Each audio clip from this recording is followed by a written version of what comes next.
Wayau! Kalau kalian suka dengan channel Papa Piler, jangan lupa like, komen, dan share video ini. Dan jangan lupa untuk subscribe dan klik tombol lonceng agar kalian selalu mendapatkan update informasi terbaru dari channel Papa Piler.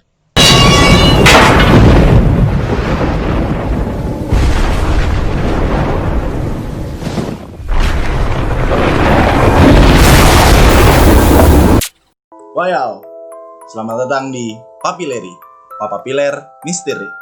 Di konten kali ini, gue kedatangan salah satu narasumber yang memiliki pengalaman mistis atau gangguan-gangguan yang dia rasakan.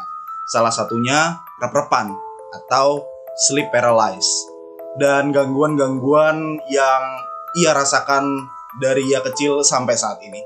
Mau tahu gimana kisah selengkapnya? Saksikan terus video ini. Lers, ini dia narasumber yang tadi gue bilang memiliki gangguan-gangguan yang ia rasakan dari kecil sampai saat ini, termasuk gangguan rep-repan.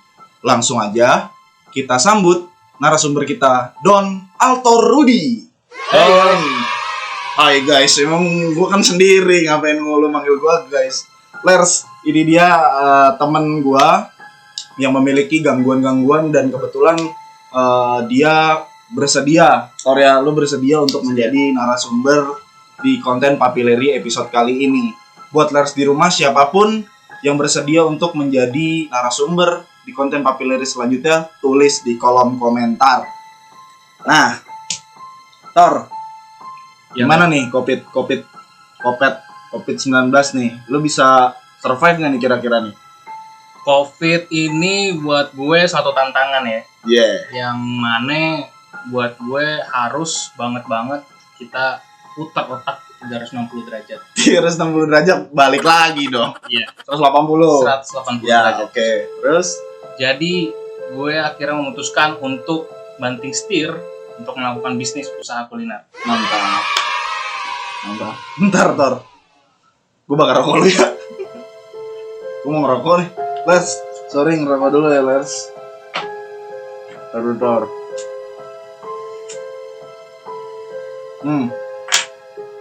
Nah, sebelum kita masuk ke cerita, ada nggak yang mau lu sampai nih buat Lers yang ada di rumah yang lagi nonton nih? Okay. Apapun itu terserah lu, mau bebas lu mau mengutarakan apapun. Okay. Buat teman-teman Papileri, terutama yang saat ini menjalani WFH atau WFO di rumah, tetap semangat dan tetap jaga kesehatan semuanya. Semoga pandemi ini cepat berlalu dan kita bisa melakukan aktivitas seperti biasanya. Amin. Nah, Tor, langsung aja nih kita masuk ke belum masuk lah, intro dikit lah. Okay. Sebenarnya apa yang menyebabkan lu bersedia untuk menjadi narasumber di konten Papileri episode ini? Iya, jadi sebelumnya gue memang sudah kenal lu sejak lama ya. Ya. Dan kebetulan ketika gue melihat beberapa episode konten sebelumnya, itu membawa jiwa yang masa lalu gue itu pernah mengalami banyak hal mistis. Wow. Sehingga gue pengen berbagi sharing sama lu, sama teman-teman yang ada di rumah sekalian, biar kita tahu apa sih itu rep-repan dan semacamnya. Karena memang waktu gue kecil itu gue menempatin salah satu rumah yang ternyata dulunya itu adalah tempat kuburan. Wow. Ini lu nggak ada bohong ya? Iya. Kuburan nih ya? Nggak main-main loh? Iya. Oke, terus? Nah, kejadian ini sebenarnya sudah sangat lama ya. Ya. Karena ketika gue ingat lagi, ini kejadian terjadi waktu gue masih SD, kelas SD, dan itu masih usia gue 6 atau 7 tahun, sekitar 7 tahun. Dan kebetulan gue nempatin satu rumah karena sebelumnya gue banyak berpindah-pindah. Sebelumnya gue ada di daerah Ciputat dan kebetulan keluarga gue memutuskan untuk pindah ke daerah Pamulang. Oke. Dari Pamulang ini gue menempati sebuah rumah yang ada di perumahan, kalau lu tahu namanya perumahannya adalah Witana Harja. Oke. Nah, di perumahan ini memang salah satu perumahan tertua di daerah Pamulang. Jadi sangat tidak kaget kalau kita mendapati banyak pohon-pohon tua di situ. Betul. Dan memang saat gue pindah ke rumah di Tanah Harja ini, pekarangannya sangat luas. Kemudian daerah di belakang rumah gue persis saat itu karena perbatasan dengan arah ke Reni Jaya, dan memang di situ adalah perkebunan. Dan tanah samping gue itu juga masih tanah kosong. Kebetulan dibangun kebun juga di situ. Dan depan rumah gue pun sama, masih lahan kosong. Jadi memang suasananya setiap malam itu mencekam ya. Dan penerangan pun kita sangat-sangat gelap karena memang pihak dari developer perumahan tersebut memang tidak memberikan penerangan tambahan. Berarti lo tinggal kayak di distrik-distrik gitu ya? Yes. Serem juga ya. Jadi spesifiknya gue ringkas dari yang lo bilang, spesifiknya kejadian yang lo rasain pertama kali ini setelah lo pindah dari Ciputat, lo rasakan sekitar umur 6-7 tahun. Iya. Yang mana masih SD lah ya. Betul.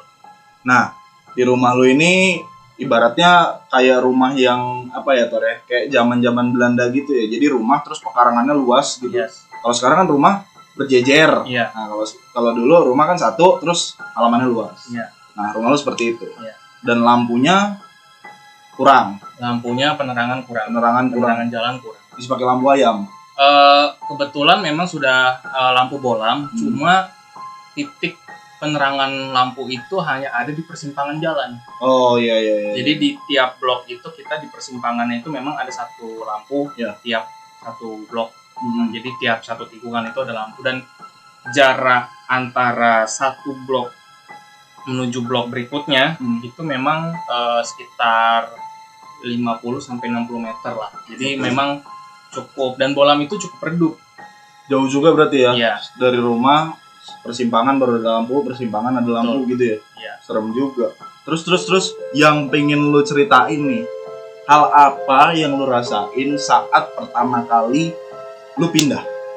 Setelah lihat suasana dan lingkungannya, apa yang lu rasain pertama kali? Oke, jadi ketika gue sama keluarga gue pindah, di situ gue jujurnya memang nggak terlalu merasakan ada hawa mistis ya.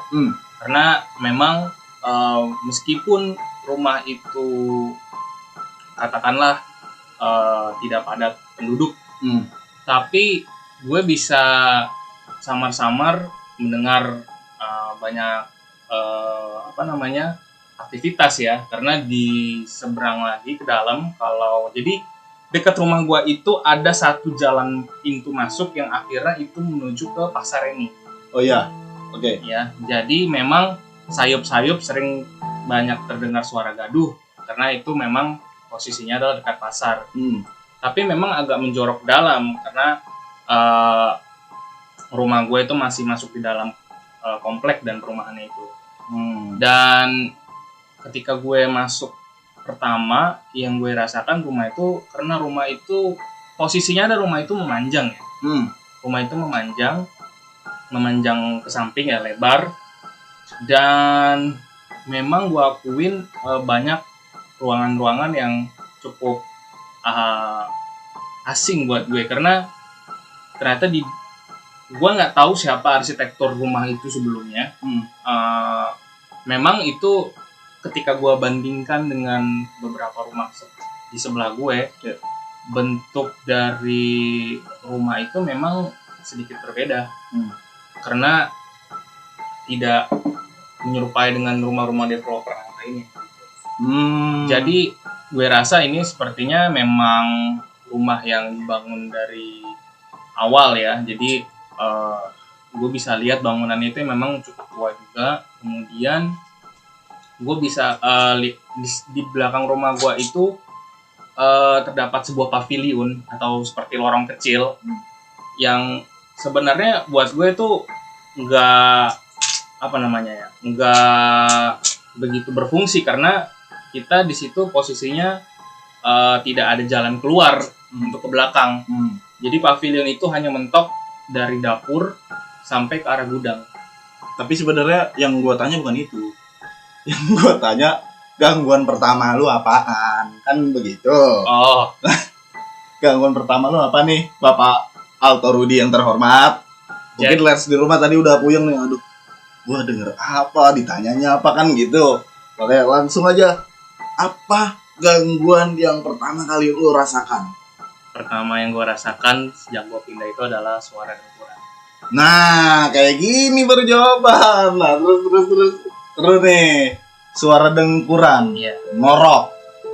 Mohon maaf sebelumnya gue agak sedikit takut karena ini membuka memori masa lalu gue. Oke, sorry kalau kayak gitu. Tapi kita cerita pelan-pelan ya. Tapi jangan muter-muter lah. Les di rumah ntar bingung. Pertama kali hal yang lu dengar atau hal yang mengganggu lu adalah suara dengkuran. Suara dengkuran. Bisa dijelasin nggak suara itu seperti apa? Jadi kejadian ini terjadi ketika malam Senin. Gue masih inget banget itu malam Senin. Dan kebetulan orang tua gue itu ngadirin satu pengajian. Kebetulan saat itu pun gue ikut masih pengajian komplek tetangga, walaupun beda blok. Nah, ketika posisi malam itu memang orang tua gue masih berada di area pengajian dan gue kembali ke rumah dengan maksud hati memang saat itu gue disuruh pulang untuk tidur lah karena besoknya gue sekolah kan. Nah, ketika sekitar jam 11 ketika gue udah mulai untuk mencoba tidur gitu ya, bayangin lah anak umur 6 tahun saat itu pasti jam tidur itu masih sekitar jam 9 tuh kita udah tidur. Jam 11 sampai dengan setengah 12 gue mulai merasakan hal-hal yang aneh. Kenapa? Karena gue mendengar suara dengkuran yang itu aneh itu suara dengkuran itu seperti suara orang berbisik, tapi suara itu seperti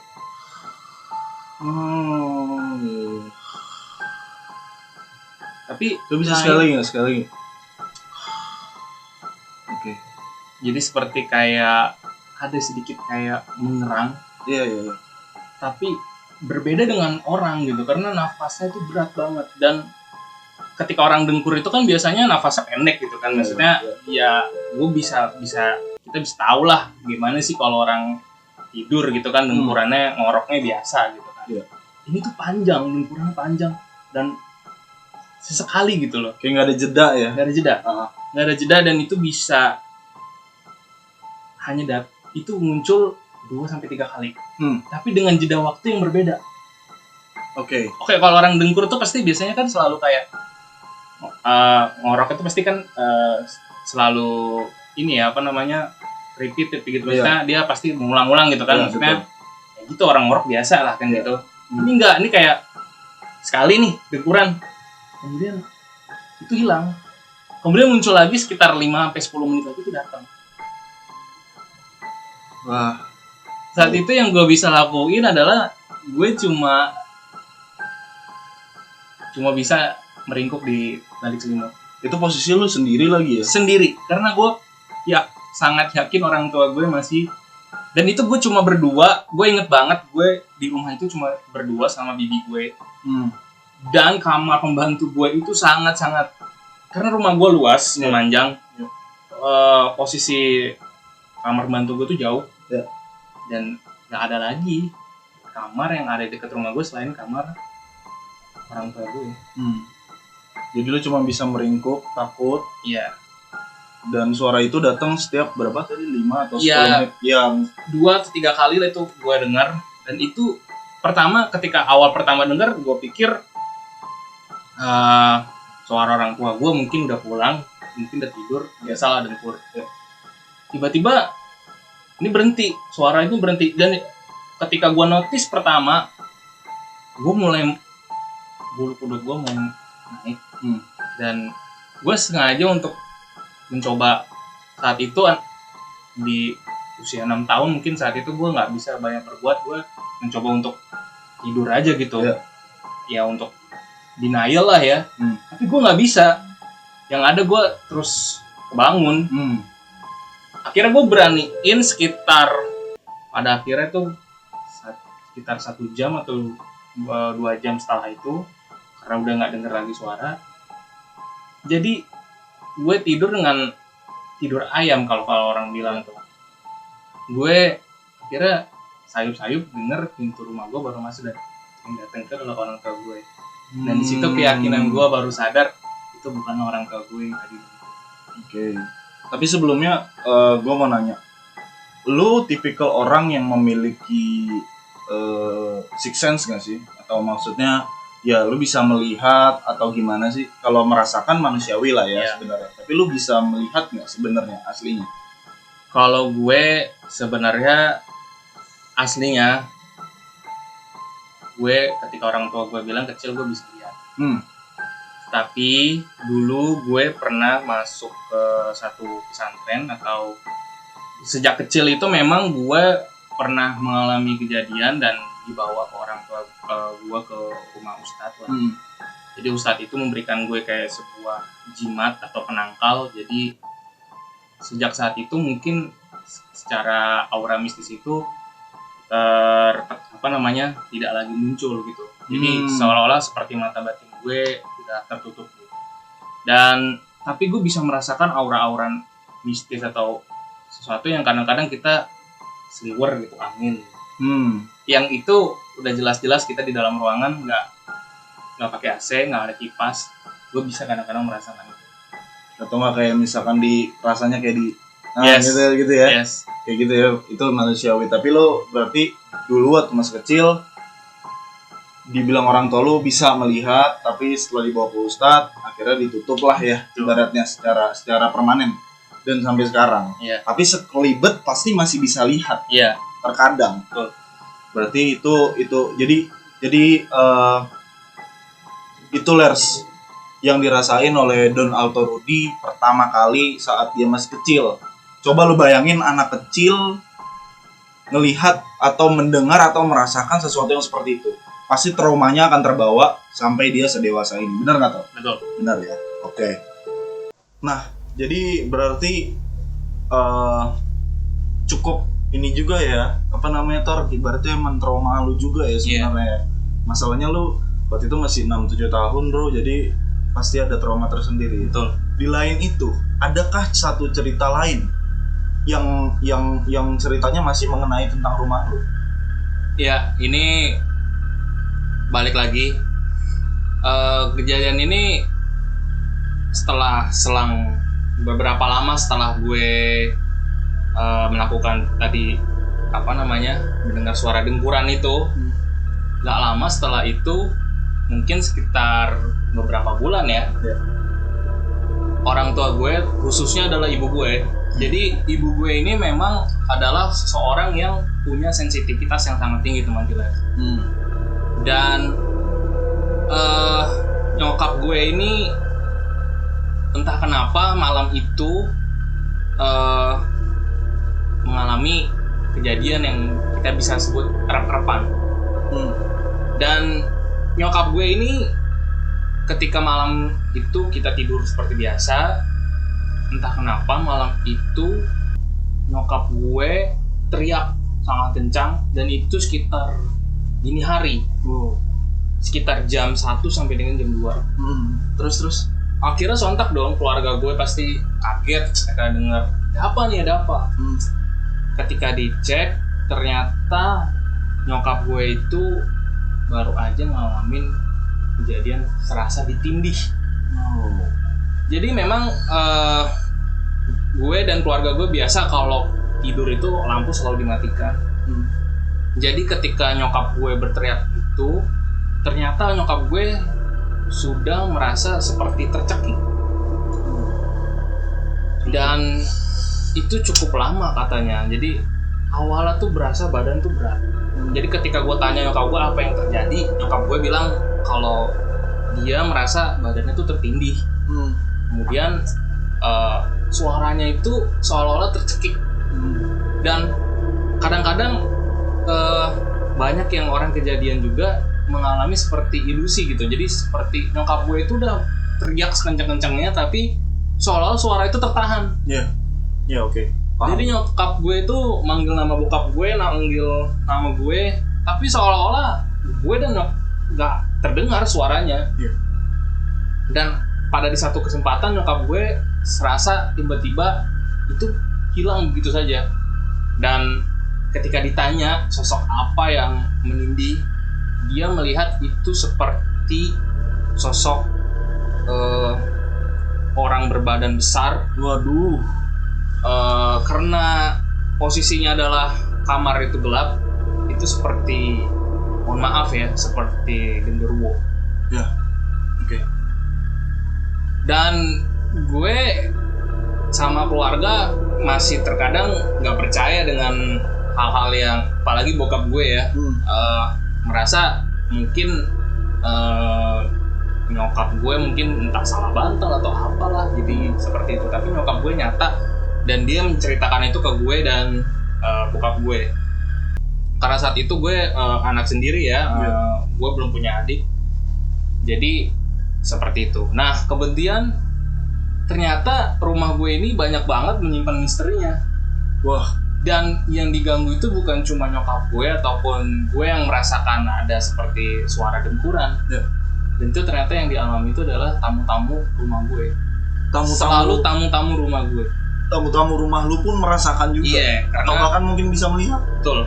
Mungkin nggak sepenuhnya mereka punya riwayat untuk melihat ya. Iya. Tapi entah kenapa memang aura dari penunggu rumah itu selalu mengincar seseorang yang baru datang ke tempat itu. Iya. Jadi ketika memang ini sudah gue cukup lama saat itu tinggal sekitar 4-5 tahun. Jadi selama rentang waktu itu banyak kejadian seperti mulai dari saudara gue yang setiap kali nginap atau ada tamu-tamu jauh dari teman bokap gue. Jadi pernah satu kali teman bokap gue ini datang bertamu dan akhirnya mencoba untuk beristirahat di rumah gue.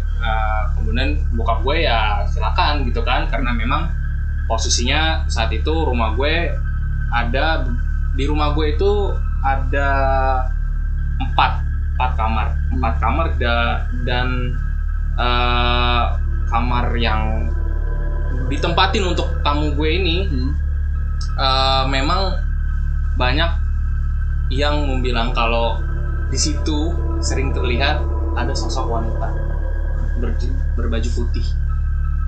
Ya, jadi sosok wanita itu berbaju putih.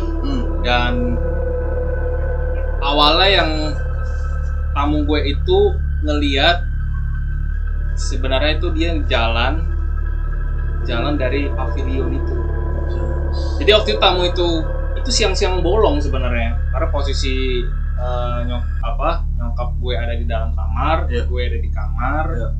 Kebetulan si tamu gue ini sedang nonton TV di ruang. Jadi ruang TV gue itu kebetulan belakangnya itulah pavilion itu yang menghubungin antara dapur sama gudang. Jadi saat dia nonton itu dia ngelihat ada sosok cewek, dia jalan, dia inget tuh rambutnya panjang, tapi memang nggak kelihatan sosok yang aneh gitu. Tapi buat dia pikir tamu gue ini nggak ngerti kalau pavilion ini ternyata tidak menghubungin ke jalan ke belakang. Dan padahal di belakang rumah gue itu udah kebon, nggak ada jalan setapak atau apa. Jadi dia, nah setelah nyokap gue keluar kamar, tamu gue ini nanya, dia nanya, tadi siapa ya yang, maksudnya ini tembusnya kemana ya, gangnya, nggak kemana? Ya ini jalan ini, tadi ya, nunjukin ke arah pavilion itu, ke lorong itu. Akhirnya disamperin, yang mana jalannya? Ini loh di belakang TV ini. Oh ini mah ngubungin ke dapur ke gudang doang. Hah? Ke gudang. Terus tadi emang kenapa? Enggak, tadi saya lihat sosok ini lihat ada cewek jalan. Cewek siapa ya? Karena yang ada di rumah itu cewek adalah cuma nyokap sama bibi gue. Dan dia itu ada bibi gue tahu, cuma yang dia lihat itu bukan bibi gue. Itu mungkin perawakannya sekitar cewek usia 20-an tahun kali ya. Di jalan aja gitu. Akhirnya ditunjukin sama ibu gue kalau jalan pavilion belakang itu, lorong itu udah hubungin antara dapur sampai ke gudang. Dan dia cuma bisa tercengang. Berarti apa ya, seangker itu ya, bahkan sampai siang pun bisa ada gangguan seperti itu. Betul. Itu tamu lo yang diganggu pertama kali. Adakah tamu lain yang menceritakan hal yang sama? Ada. Coba ceritain. Kebetulan itu dialamin sama keluarga gue sendiri. Kebetulan itu adik dari bokap gue. Ya. Jadi biasa kita kalau mau lebaran itu kumpul-kumpul keluarga. Benar. Dan malam itu dia sekitar jam 1 ya atau jam 12 keluar kamar untuk minum. Kemudian dia melihat sosok wanita itu jalan keluar dari kamar dia. Kamar tamu gue ini, karena kan saudara gue tidurnya di kamar tamu dong. Iya. Dia ngelihat ada sosok cewek keluar juga. Padahal dia nyata, dia cuma tidur sama istrinya di situ. Iya. Dan itu bukan istrinya yang dia lihat. Dan itu sama cewek berbaju putih. Dia keluar aja gitu. Selalu yang ditampakin itu di tamu gue itu adalah sosok cewek berbaju putih. Tapi lu sendiri pernah lihat? Enggak. Atau keluarga lu pernah lihat? Yang selalu lihat itulah tamu keluarga gue. Jadi lu tidak pernah ditampakin? Tidak pernah. Keluarga lu tidak pernah? Nyokap gue pernah sekali. Oh, nyokap lu pernah. Coba yang nyokap lu gimana? Nyokap gue waktu itu lihatnya saat itu posisinya ada di dekat gudang. Jadi ruang TV gue ini kan tadi belakangnya pavilion, menghubungkan ke gudang. Iya. Jadi ruang samping TV gue itu memang ada jendela dan itu dia bisa lihat ke arah gudang. Jadi dia nyokap gue waktu itu posisinya tuh ngelihat sosok wanita itu berdiri, tiba-tiba hilang. Yang nyatanya adalah saat itu seperti kuntilanak. Astaga. Terus lu ngapa tuh? Kayak gua agak balik lagi merinding sih kalau balik lagi inget gitu. Merinding mah apa? Semakin gue takutan. Semakin gue takut aja. Tapi lu merinding apa salah bantal? Ya. Merinding ya? Kalau salah bantal gini dong. Oh iya. Berarti ini real ya, Tor ya? Real. Lu merinding pun real ya? Real. Wers, apapun yang terjadi di sini semua real, tanpa settingan, tanpa bumbu-bumbu. Percayalah. Jadi itu ya. Itu serem banget sih menurut gua. Terus masih dengan sosok ini. Lebih spesifik. Saudara lu udah lihat. 2 bahkan. Nyokap lu udah lihat dari angle yang berbeda. Iya. Adakah kejadian atau apapun setelah 3 kejadian ini, pasti kan keluarga lu juga getar dong. Artinya kayak mau tidak dipercaya, ini udah 3 orang yang lihat. Iya kan? Otomatis lu perlu solusi atau hal apa yang melakukan setelah melihat itu? Akhirnya keluarga lu pernah satu kali datang ada kerabat dari bokap gue, kenalan bokap gue itu dia orang yang punya kemampuan supranatural tinggi. Dan dia bisa lihat hal-hal yang istilahnya gaib lah kalau di kita. Dan dia selalu berpesan sama bokap dan nyokap gue, di sini ada beberapa makhluk yang saya lihat. Dan makhluk itu memang nyata, dia bilang salah satu adalah kuntilanak itu. Kuntilanak, kemudian genderuwo, dan ada sosok seperti anak kecil. Atau seperti mungkin tuyul.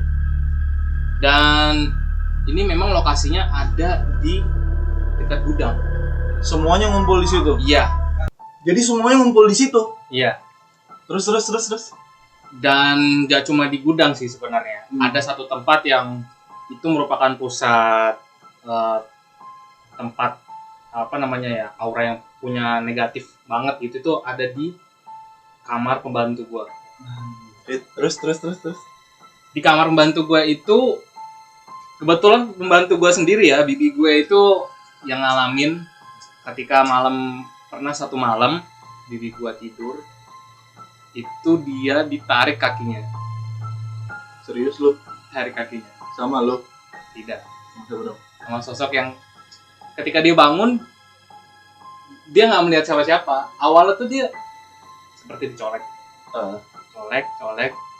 Cuma karena orang posisi itu adalah tidur, dia merasa awalnya dia pikir adalah gue atau mungkin ada ibu gue, nyokap gue. Ternyata tiba-tiba dia ditarik sampai jatuh dari kasur. Terus. Dan saat itu dia udah nggak bisa tidur dan langsung gedor-gedor kamar ibu gue. Dan saat itu juga dia berhenti. Oke, gue simpulin. Saudara lu, teman bokap lu, memiliki daya supranatural yang tinggi.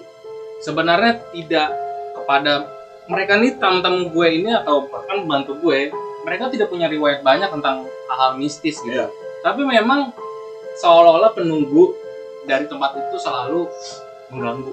Enggak, maksud gue kan tadi lu sempat bilang sampai pada akhirnya lu memanggil teman bokap lu yang supranaturalnya tinggi. Oh iya. Nah, dia mengatakan bahwasannya ini semua ngumpul di gudang, tetapi ada energi negatif yang kuat berasal dari kamar ART lu, asisten rumah tangga lu.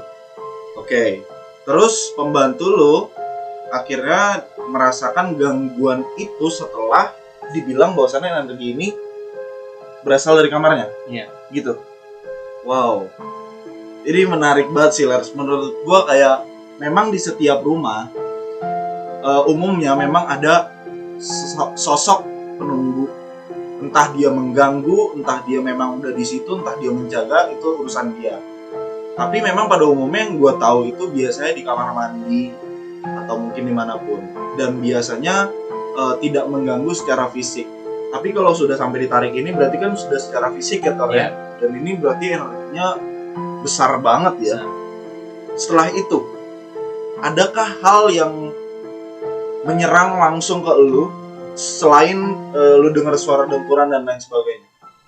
Oke, kalau gue itu terakhir ya, mungkin ini sih nggak kontak fisik tapi ke suara. Balik lagi ke suara. Iya. Pernah ada satu kali gue ada yang manggil gue, tapi suara itu bukan suara nyokap gue, bukan suara pembantu gue, atau bukan suara bokap gue. Nah itu posisinya itu sekitar sore lah ya, sore habis asar, mendekati maghrib. Gue baru pulang biasa lah, main sepeda lah. Dulu kan gue di komplek biasa main sama teman-teman komplek gue balik, dan ternyata ada satu kali saat gue masuk ke arah meja makan, Torik dimanggil, tapi memang sekelibet gitu. Pas gue tanya nyokap gue, nggak dimanggil. Gue tanya sama orang rumah, nggak ada yang merasa manggil gue. Dan itu sampai saat ini gue masih jadi misteri, siapa yang manggil gue. Tapi maksudnya suaranya secepat itu, Torik? Iya. Begitu aja? Suaranya kayak sentak.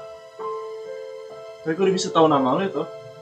Iya, biasanya banyak hal-hal aneh yang nggak bisa kita ungkap dari mana. Iya. Jadi balik lagi, Lers, maksudnya kejadian-kejadian mistis sebenarnya itu tidak bisa dipikir secara logika. Tapi memang kalau misalkan kita sudah melihat dengan mata kepala dan mendengar atau merasakan dari hati, nah itu dia sebenarnya pertanyaannya, benar ya? Memang tidak bisa disimpulkan pakai logika, tapi gua termasuk orang yang percaya, karena lu juga mempercayai itu gitu kan. Dan setelah itu ada nggak hal yang menyerang lu yang lain, energi-energi lain yang lu rasakan? Oke, kalau gue pribadi mungkin pengalaman yang terjadi di rumah itu gak sampai dengan itu aja, tapi memang yang setelah itu yang mungkin yang paling seram itu adalah balik lagi seperti gue bilang, yang sering merasakan itu adalah tamu rumah gue. Iya. Kebetulan saat itu ada saudara jauh gue saat itu menyempatkan untuk balik lagi bermalam. Kemudian saat itu posisinya adalah pembantu gue pulang kampung. Jadi kamar pembantu gue itu saat itu tidak ada yang nempatin. Jadi otomatis saudara gue ini entah kenapa ketika sudah diarahkan untuk tidur di ruang tamu, tidur di kamar tamu, dia merasa mungkin ya karena dia orang dari daerah, dia mikir udahlah tidur di ini aja, saya tidur di kamar ini aja. Karena memang saudara jauh ya, dia merasa nyaman di area dekat kamar itu karena bisa ngerokok gitu kan.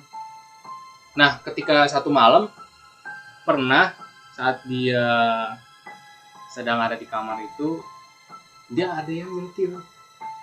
Kayak gini. Iya, nyentil. Ada yang nyentil. Dia pikir tuh awalnya adalah bokap gue. Pisang banget bokap lu kalau beneran. Iya. Kan. Apa sih? Ada apa sih? Gitu kan. 2 kali. 3 kali enggak juga. Yang keempat kalinya dia di toyor. Wah, Berasa di toyor. serius lu? Iya. Gini. Iya. Terus. Dia langsung lari ngibrit dan gedor-gedor kamar bapak gue, dan saat itu posisinya udah tengah malam ya. Iya. Posisi itu tengah malam jam 12 dan dia sampai nangis-nangis dan itu siapa ya tadi yang ini gue gitu. Dan dia sih ngerasa tangan atau sosok yang mengganggu dia itu seperti tangan orang dewasa gitu. Maksudnya kalau kita bisa rasakan teksturnya itu tuh seperti tangan orang dewasa. Jadi gue rasa itu seperti genderuwo tempatnya. Gue sampai speechless Ler, soalnya kayaknya rumahnya creepy banget. Mungkin kalau misalkan sekarang, tapi lu sekarang udah nggak tinggal di situ? Udah nggak tinggal di situ ya? Udah berapa tahun? Sudah 10 tahun lebih ya, 10 dekade lebih sih. 1 dekade. 10 tahun tuh 1 dekade itu. Ya, oke. Oh, oke. Berarti terus lu sudah pindah rumah dan di rumah yang baru ini tidak merasakan apapun gangguan-gangguan. Berarti mereka itu tidak ngikut kan? Iya. Tidak ngikut sama sekali. Berarti sampai sekarang pun gangguan-gangguan minor ya, gue bilang gangguan minor pasti masih bisa lu rasakan. Sekalipun itu lo udah ditutup mata batin. Tapi berarti udah nggak ada kejadian-kejadian lain yang menakutkan bagi lo? Tidak. Semuanya berjalan seperti sedia kala. Tapi lo pernah ini nggak sih Tor, iseng dulu kayak misal gini, waktu SD gitu ya, zaman megang HP Nokai, kita bilangnya Nokai ya, biar nggak nyebutin merek. Kan iseng-iseng tuh foto, terus kan kadang-kadang lu dulu kan tahu dulu ada namanya primbon.com kan? Oh iya. Nah itu kan banyak tuh footage. Pernah nggak sih lu di rumah lu yang lama ini bikin kayak gitu, ada footage atau foto gitu atau gimana? Pernah satu kali saat itu gue punya usaha, gue tinggal itu saat itu di belakang Universitas Pamulang. Nama perkampungan itu adalah Jalan Waru, dan kebetulan saat itu memang di rumah gue itu ada tumbuh, di belakang rumah gue persis ada tumbuh pohon rambutan. Memang ya pemilik pohon rambutan ini juga bukan maksudnya tidak tinggal di situ ya. Jadi memang tuh secara seperti pohon liar aja gitu. Pohon itu memang sudah masuk ke arah pekarangan rumah gue dan banyak hal-hal mistis yang terjadi di situ. Pernah satu kali gue punya karyawan, saat itu gue punya usaha tebu, usaha sari tebu, dan karyawan gue ini Jadi rumah gue yang eh, di Jalan Waru ini, rumah gue itu punya rumah induk dan rumah petak. Ya. Nah, jadi si karyawan gue ini tinggal di rumah petak tersebut. Suatu malam, habis dia pulang nongkrong dari warung dekat rumah gue, dia akhirnya balik. Ketika dia lagi santai di dalam kamarnya, ternyata dia melihat sosok kuntilanak. Mungkin kuntilanak atau apa ya, wujudnya itu. Jadi dia saat itu ada itu era tahun 2011 2012. Itu posisinya saat itu HP seperti Nexian. Ya, seperti HP Nexian itu Naksein berarti. Naksein, betul, seperti HP Nexian itu dengan kamera seperti itu dia bisa menangkap, dan ada footage-nya saat itu. Secara tidak sengaja berarti ya. Dan gue lihat secara mata langsung, lalu itu benar-benar gue lihat penampakannya di footage-nya. Jadi posisinya itu adalah seperti cewek, dia cewek, jelas cewek, tapi nggak ada kakinya. Nggak ada kakinya, dan itu posisinya dia, jadi kalau dia shootnya di sebelah sini, dia di ujung gitu, dia berseberangan. Dia petak lah, seperti kamar ini itu dia petak. Jaraknya mungkin cuma 2 meter dari si karyawan gue ini. Jadi karyawan gue kebetulan memang punya sensitivitas tinggi juga, dan langsung dia berikan sama dia, langsung di shoot sama dia, di videoin. Dan gue lihat sendiri hasil videonya itu no rekayasa ya, nggak ada rekayasa.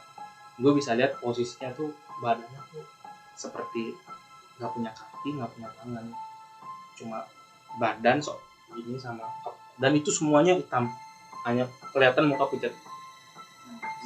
Dan ekspresinya datar, dan matanya maksudnya hitam ya, jelas nampak di video itu matanya hitam full, dan itu terjadi cepat sih.